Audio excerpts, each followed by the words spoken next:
Mother's day କୁ ଦୀର୍ଘ 10 ଦିନ ବିତିଗଲା। ଆଉ 10 ଦିନ ପରେ ଆଜି ମତେ ଗୋଟେ ସୁନ୍ଦର କାହାଣୀ ମନେ ପଡୁଛି। ଚତୁର୍ଥ ଶ୍ରେଣୀରେ ଥରେ ସ୍କୁଲରେ ସାର୍ ସମସ୍ତଙ୍କୁ ପଚାରିଲେ, ଆରେ ସମସ୍ତେ ନିଜ ନିଜ ମା ମାନଙ୍କୁ କଣ ବୋଲି ଡାକ?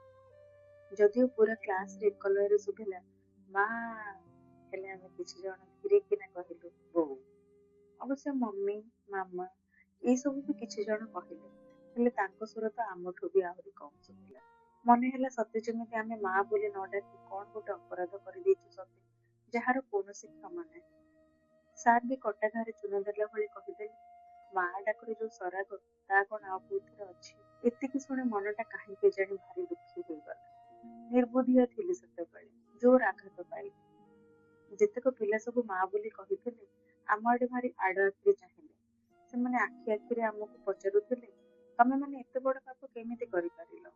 ମାକୁ ବୋଉ, ମମି, ମାମା ଏସବୁ ଡାକୁଛ, ଛି ଛି। ଏବେ ତ ସାର୍ ବି ଏକ ପ୍ରକାର ନିଜ ମତ ଦେଇ ଦେଇଥିଲେ। ସତେ ଯେମିତି ଲାଗୁଥିଲା ବହୁ ପୁରୁଣା ବିବାଦ ଗୋଟିଏ ସୁପ୍ରିମକୋର୍ଟରେ ପଡିଥିଲା, ଆଉ ଆଜି ତାର ଶୁଣାଣି ଆସିଛି ଯାହାକି ଆମ ବିପକ୍ଷରେ ଯାଇଛି। ହଉ, ଭୁଲ ହେଇଛି ଯେତେବେଳେ ତାକୁ ଯୁକ୍ତିଯୁକ୍ତ କରିବାକୁ କିଛି ସଂଗ୍ରାମ ବି ତ ବାହାରିବ ନିଶ୍ଚିନ୍ତ। ଗୋଟିଏ ପିଲା ବୀର ଦର୍ପରେ ଛିଡା ହେଇଯାଇ କହିଲା, ହଁ କଣ ହେଲା ସେଇଠୁ? ଆମେ ଟିକେ ଷ୍ଟାଇଲିଶ ତ ସେଥିପାଇଁ ମମି ଡାକୁଛୁ।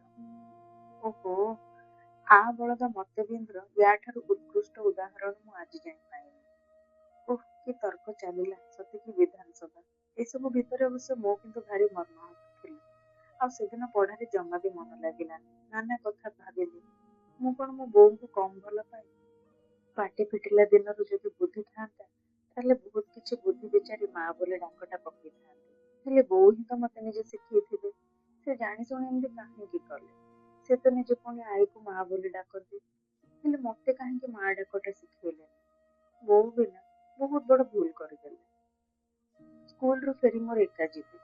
ମତେ ମା ଡାକିବାକୁ ଶିଖେଇଲନି କାହିଁକି? ଆଜି ସାର୍ କହିଲେ ମା ଡାକରେ ବେଶୀ ସ୍ନେହ ଥାଏ ବୋଲି। ବୋଉ ସାଙ୍ଗେ ସାଙ୍ଗେ କହିଲେ, ତୁ ମା ଡାକୁନୁ, ତୋତେ ଯଦି ଇଚ୍ଛା ଏତେ ଅଛି। ଆରେ, ମୋର କାରଣ ଦର୍ଶାଅ ନୋଟିସର କଣ ଏତେ ଶୀଘ୍ର ସମାଧାନ ହେଇଯିବ ବୋଲି ମୁଁ ଜାଣିଥିଲି? ବୋଉ ତୁରନ୍ତ ସମାଧାନ କରିଦେଇ ମତେ ବୋଝ ମୁଣ୍ଡ ଦେଲେ।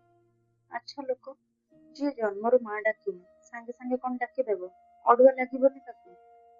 ତଥାପି ଭାତ ମାଗିବି ବୋଲି ଚେଷ୍ଟା କରି ଡାକିଲି, ମା ଭାତ ମୁଠେ ଦିଅ। ବୋଉ ହସି ହସି କହିଲେ, କଣ ଭିକ ମାଗୁଛୁ କି? ମତେ ଭାରି ଅଜବ ଲାଗିଲା, ଆଉ ଲାଜ ବି ଲାଗିଲା। 3-4 ଥର ଚେଷ୍ଟା କରି ମନେ ମନେ ଗୁଣଗୁଣେଇଲି ମା ଡାକ। ହେଲେ ବୋଉ, ମତେ ତ କାହିଁ ସେଇ ବୋଉ ଡାକ ହିଁ ଭଲ ଲାଗୁଛି। ସେଇ ସ୍ନେହ ମୁଁ କାହିଁ ମା ଡାକରେ ପାଉନି। ବୋଉ ଚିଡି ଯାଇ କହିଲେ, ତୁ ଖାଇଲୁ ତୁଚ୍ଛ, ତଣ୍ଟିରେ ଲାଗିବ, ବହୁତ କୋପୁଛୁ। ସେଇ ଦିନଠୁ ମୁଁ ଆଉ କେବେ ବି ମା ଡାକିବାର ଚେଷ୍ଟା କରିନି। ମୋ ବୋଉ ଡାକ ହିଁ ମୋ ପାଇଁ ଠିକ ଥିଲା। ଏଥର ମଦର୍ସ ଡେରେ ଜାଣିଲି, ମାକୁ ଆହୁରି ବି ନୂଆ ନୂଆ ସମ୍ବୋଧନ ମିଳିଯାଇଛି। ମୁଁ ସବୁ ପ୍ରକାର ସମ୍ବୋଧନକୁ ନେଇ ଗୋଟେ ତରାଜୁରେ ତୋଳିବା ଆରମ୍ଭ କଲି। ଆଉ ନିଷ୍କର୍ଷ ଏଇଆ ପାଇଲି ଯେ ମା ପାଇଁ ସବୁ ଡାକ ସମାନ। ସମ୍ବୋଧନ ତ ଖାଲି ଗୋଟିଏ ଜରିଆ ମାତ୍ର।